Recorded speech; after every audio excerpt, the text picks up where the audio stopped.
ఉద్దేశము గత 10 సంవత్సరాలు తెలంగాణ రాష్ట్రం ఏర్పడ్డాక ఉద్యమకారులు 10 సంవత్సరాలు ఉద్యమం చేసి ఎన్నో లాఠీలకు, తూటాలకు, దెబ్బలకు, పోలీసు దెబ్బలకు భయపడకుండా జైలు జీవితాన్ని గడిపి భార్య పిల్లలను వదిలిపెట్టి చాలా కష్టాలు అనుభవించారు. వచ్చిన తెలంగాణ రాష్ట్రంలో ఈ రోజు ఉద్యమకారులకు ఎలాంటి న్యాయమైన కోరికలు తీర్చలేదు. అమరవీరుల కుటుంబాలకు చేయలేదు, ఉద్యమకారులకు చేయలేదు.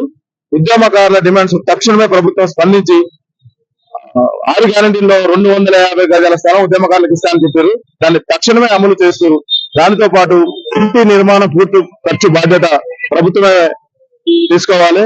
దాంతో పాటు ఉద్యమకారులని స్వతంత్ర సమరయోధుల కింద తీసుకొని స్వతంత్ర సమరయోధులకు ఎటువంటి పెన్షన్స్ ఇస్తారు అదే విధంగా తెలంగాణ స్వతంత్ర సమరయోధులు తీసుకొని అదే పెన్షన్ ఇవ్వాలి. దాంతో పాటు ఉద్యమకారుల పిల్లలకు ఉచిత నాణ్యమైన విద్య అందిస్తూ వాళ్ళ కుటుంబాలకు ఉచిత నాణ్యమైన వైద్యం అందించాలి. దాంతో పాటు ఉద్యమకారులకు బస్ సౌకర్యం, ట్రైన్ సౌకర్యం ఉచితంగా కల్పించాలి. దీంతో పక్క రాష్ట్రాలైన ఛత్తీస్గఢ్, జార్ఖండ్, ఉత్తరాఖండ్ లో అక్కడ ఉద్యమకారులకు ఎలాంటి అవిలెన్సెస్ అవి కూడా ఇక్కడ ఉద్యమకారులకు తక్షణం అమలు చేయాలి. అక్కడ ఛత్తీస్గఢ్ లో ఉద్యమకారులకు ప్రభుత్వం ప్రజలు కలిసి ఉద్యమకారులకి గుడి ఏర్పాటు చేశారు. ప్రభుత్వం జార్ఖండ్ లో సైనిక అవార్డుతో గౌరవిస్తున్నారు ఉద్యమకారులను. దయచేసి తక్షణమే అక్కడ ఏదైతే ఉన్నాయో ఇక్కడ కూడా అదే అమలు చేయాలని ప్రభుత్వాన్ని కోరుకుంటున్నాం. తెలంగాణ ఉద్యమకారుల ఐక్య వేదిక ఉద్దేశం తెలంగాణ మొత్తంలో ఉన్న ఉద్యమకారులందరూ ఈ ఐక్య వేదిక ద్వారా మనం అందరం కలిసికట్టుగా పోరాడి మనకు కావాల్సిన హక్కులను మనం సాధించుకుందామని చెప్పేసి ఈ ఐక్య వేదిక ద్వారా ఒక ఉద్దేశంతో ముందుకు రావడం జరిగింది.